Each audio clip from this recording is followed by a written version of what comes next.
Charles Harpur and Henry Kendall. From around 1780 to 1830, there was a European literary and artistic movement called Romanticism. The characteristics of Romanticism include a new simplicity in verse, a willingness to value nature and describe it in detail, and a belief that nature soothes the human mind as it spurs it to greater creativity. Wordsworth and Coleridge are names associated with Romanticism and England, and their work was read by two Australian poets who brought some forms of Romanticism to this continent through their poetry and began a new appreciation of Australian nature. Charles Harpur, poet and critic, was born in 1813 at Windsor, near Sydney. Both of his parents had been transported, that is, they had been convicts. From a young age, however, Harpur had access, unusually, to a voluminous library and was an avid reader. From this young age, Harpur had ambitions to be the great Australian author. As a Currency lad, someone born in Australia, he had a different view of the country than that of immigrants. He was a frequent contributor to newspaper and periodicals. He not only wrote poetry and plays but contributed political observations, including trenchant criticism of the moneyed squatter class, who otherwise may have served as valuable patrons of his work. He was against transportation and for local administration, that is, a form of republicanism.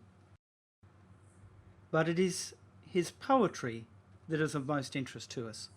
Harpur's poem Midsummer Noon in the Australian Forest contains a Wordsworth-like detailed description of a dragonfly whose iridescent ascent through the trees livens a somnolent scene. The last stanza suggests an effect of nature on the mind, a very romantic move. Oh, 'tis easeful here to lie, hidden from noon's scorching eye, in this grassy cool recess, musing thus of quietness. Also influenced by Romanticism, and a friend of Harpur, was Henry Kendall. Kendall won some fame for his poetic contributions to periodicals, and his collection Leaves from Australian Forests was published in 1869 by the Melbourne publisher George Robertson. However, it was not very successful, and Kendall found, like many Australian authors, that he could not make a living from his pen. He went into a deep decline and was confined for a time in a home for the mentally ill in Gladesville, Sydney. However, with effort and support, he went back to writing and authored Songs from the Mountains, which was a great success. Sadly, he died only 2 years later.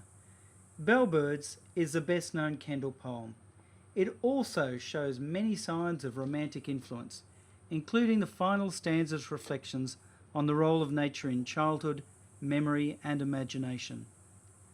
Often I sit looking back to a childhood mixed with the sights and sounds of the wildwood, longing for power and the sweetness to fashion lyrics with beats like the heartbeats of passion, songs interwoven of lights and of laughters borrowed from bellbirds in far forest rafters.